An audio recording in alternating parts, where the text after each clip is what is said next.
Visakha GVMC పాలకవర్గ సమావేశంలో గందరగోళ పరిస్థితి నెలకొంది. గీతం భూముల అంశంపై పోడియం వద్ద వైసీపీ వామపక్ష కార్పొరేటర్లు నిరసన చేపట్టారు. సంతాప తీర్మానం తర్వాత చర్చిద్దామని మేయర్ పీలాస్ శ్రీనివాసరావు బదులిచ్చిన deputy mayor Satish, YCP corporator Bipin Jain, floor leader బాణాల పోడియంపైకి దూసుకువెళ్లి దాడి చేసేందుకు ప్రయత్నించారు. దురుసుగా ప్రవర్తించిన ముగ్గురిని మేయర్ సస్పెండ్ చేశారు.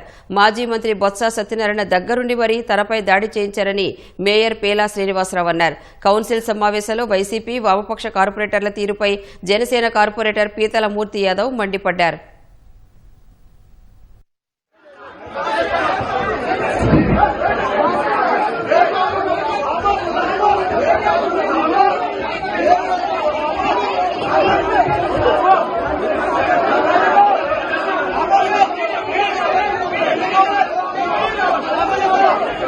కౌన్సిల్ ఏజెండా 10 రోజుల ముందు పంపించడం జరిగింది.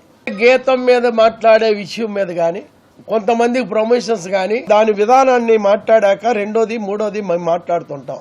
మాట్లాడినందుకు కూడా ఛాన్స్ ఇవ్వకుండా డిప్యూటీ మేయర్గా ఉండి సతీష్ నా ముందుకి పోడియం పైకెక్కి నా దగ్గర రాయింది.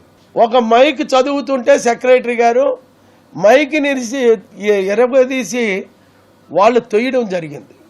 బొత్స సత్యబాబు వస్తూ ఉంది, లేకపోతే బొత్స సత్యబాబు కౌన్సిల్లోకి ఎందుకు వస్తారు? ఇప్పటి వరకు రాలేదు.